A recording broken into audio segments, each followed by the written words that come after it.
আসসালামু আলাইকুম। এটেন বাংলার সংবাদে সবাইকে স্বাগত জানাচ্ছি আমি অনামিকা হাসান পুনম। মানহানির অভিযোগে দায়ের করা 5টি মামলা থেকে খালাস পেয়েছেন BNP chairperson Begum Khaleda Zia. CMM আদালতের বিচারক এই রায় ঘোষণা করেন। এর আগে বিএনপি চেয়ারপারসন বেগম খালেদা জিয়ার বিরুদ্ধে এবি সিদ্দিকীর করা মুক্তিযোদ্ধাদের কটূক্তি, ভুল জন্মদিন সহ মানহানির 5 মামলায় খালাস আবেদন করেন খালেদা জিয়ার আইনজীবী মাসুদ আহমেদ তালুকদার। বিচারক 5 মামলা থেকে খালেদা জিয়াকে খালাস দেন। বিএনপির আইনজীবীদের অভিযোগ, 4 বছর আগে বাদী মৃত্যুবরণ করলেও হয়রানির উদ্দেশ্যে মিথ্যা এসব মামলা ঝুলিয়ে রাখা হয়েছিল।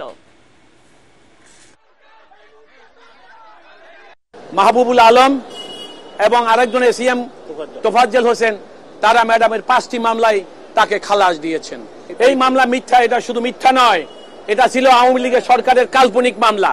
এবং আমি বলেছি, কিন্তু নাম সর্বস্বহীন পরিচয়হীন মানুষ, তারা আওয়ামী লীগের আনুকূল্য পাওয়া, দুর্নীতিতে সামিল হওয়া এবং রাষ্ট্রযন্ত্র ব্যবহার করে খালেদা জিয়ার নামে মামলা করলে সরকারের কাছাকাছি যাবে, দুর্নীতি করতে পারবে। সেই কারণেই সেই অসৎ উদ্দেশ্যে এই মামলাগুলো।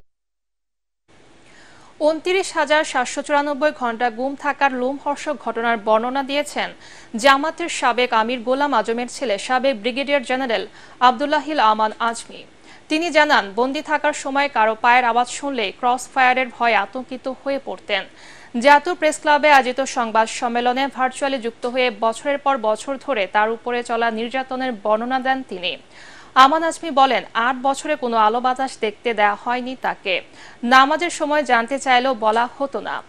রান্না করা যে খাবার দেয়া হতো তা খাবার অযোগ্য ছিল। হাত চোখ বেঁধে টয়লেটে নিয়ে যাওয়া হতো। এছাড়া এত জোরে চোখ বাঁধা হতো যে চোখের মনি ফেটে যাবার উপক্রম হতো বলেও জানান আমান আজমি। শুধু ঢাকা নয়, নিজ জেলা ঝালকাঠিতেও রাজত্ব কায়েম করেছিলেন আয়না ঘরের মাস্টার মাইন্ড বরখাস্ত মেজর জেনারেল জিয়াউল হাসান। সেখানে 300 বিঘা জমি, মাছের ঘের, অ্যাগ্রো ফার্ম সহ কয়েকশো কোটি টাকার সম্পত্তির মালিক তিনি। বিগত সরকারের আমলে এর কিছু কিনেছেন, বেশিরভাগই জবরদখল করেছেন ভয় দেখিয়ে। যা নিয়ে এখন মুখ খুলছেন এলাকাবাসী। ঝালকাঠি এইচএম প্রতিনিধি নাসির উদ্দিনকে সাথে নিয়ে আরও জানাচ্ছেন কেরামতুল্লাহ বিপ্লব। ঢাকায় র্যাবের অতিরিক্ত মহাপরিচালক থাকার সময়ই নিজের গ্রামের বাড়ি এলাকায় সবচেয়ে বেশি জমি কেনেন জিয়াউল হাসান। তার সময়ে নারায়ণগঞ্জের 7 মার্ডার সহ আলোচিত বেশ কয়েকটি রাজনৈতিক গুম, হত্যা, ক্রসফায়ার হয় র্যাবে। পরে তিনি হয়েছিলেন জাতীয় নিরাপত্তা গোয়েন্দা সংস্থার পরিচালক এবং এনটিএমসির মহাপরিচালক। যারা এই সকল ব্যবসার সাথে জড়িত তারা হয়তো যদি মনেই করে যে আইন শৃঙ্খলা বাহিনী বা গোয়েন্দা সংস্থা ধরতে পারবে না, এটা তাদের একটা ভ্রান্ত ধারণা। পিলখানায় বিডিআর কর্মকর্তাদের হত্যাকাণ্ডের সাথেও তার সরাসরি জড়িত থাকার অভিযোগ আছে।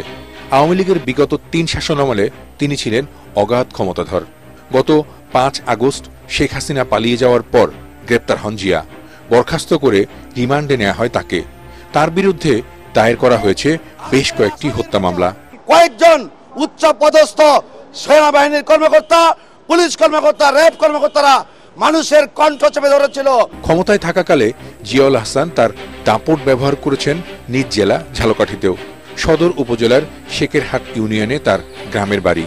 সেখানকার প্রতাপপুর গ্রামে গড়েছেন এগ্রো ফার্ম, মাছের ঘের, গরুর খামার, নার্সারি সহ বেশ কিছু ব্যবসায়িক স্থাপনা আছে।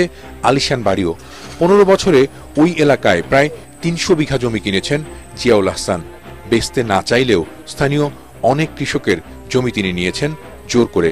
6টা পুষ্করণী আছে, গরু আছে, গরু খামার আছে, একটা বাড়ি আছে, আরো অনেক কিছুই এখানে আছে। আরো আশেপাশে জমি আছে, আরো এই সাইডে একটা বাড়ি আছে, আরো নিজের বাড়ি, ওখানেও একটা ঘের করছে বড়, মানে একটা মাদ্রাসা আছে।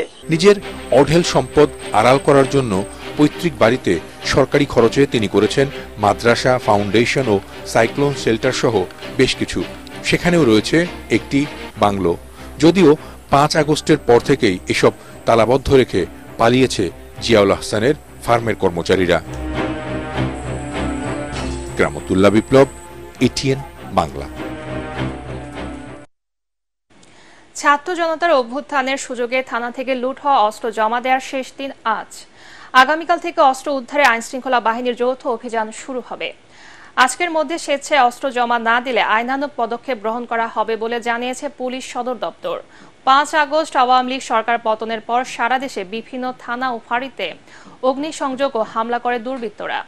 লুট করে অস্ত্র গোলা বারুদ। পুলিশ সদর দপ্তর জানায় এই পর্যন্ত সারা দেশে বিভিন্ন ধরনের ৩,৮৮০টি অস্ত্র উদ্ধার হয়েছে। 2,86,353 রাউন্ড গুলি, 22,201টি টিয়ার শেল এবং 2,139টি সাউন্ড গ্রেনেড উদ্ধার করা হয়।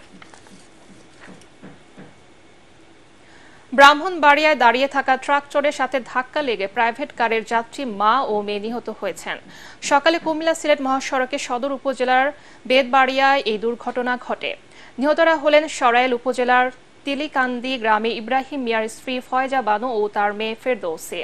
সরাইল খাটিহাতা হাইওয়ে থানার উপপরিদর্শক সারোয়ার হোসেন জানান, সকালে সদর উপজেলার সুহিলপুর এলাকা থেকে একটি প্রাইভেট কার মহাসড়ক দিয়ে ঢাকা যাওয়ার পথে বেদবাড়িয়া এলাকা অতিক্রম করার সময় সামনে দাঁড়িয়ে থাকা বিদ্যুতের খুঁটি বহনকারী একটি ট্রাক্টরকে ধাক্কা দেয়। এতে ট্রাক্টরে থাকা বিদ্যুতের খুঁটি প্রাইভেট কারের ভেতরে ঢুকে পড়লে চাপা পড়ে ঘটনাস্থলে মা ও মেয়ে মারা যায়।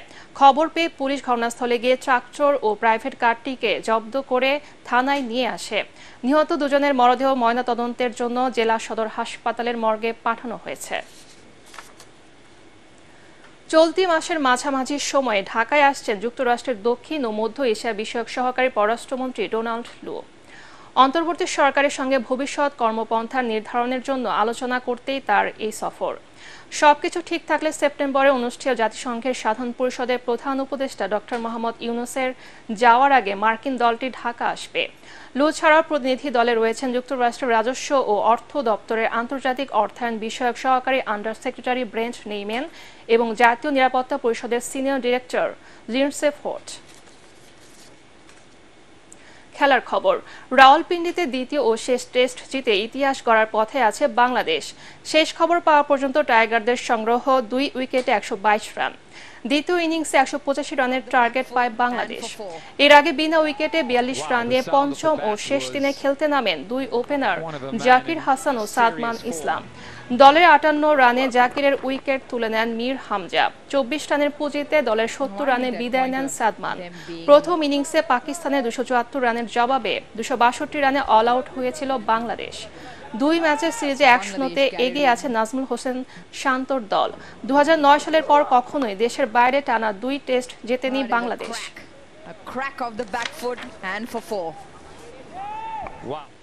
পরবর্তী সংবাদ দেখার আমন্ত্রণ জানিয়ে এখনকার মতো শেষ করছি।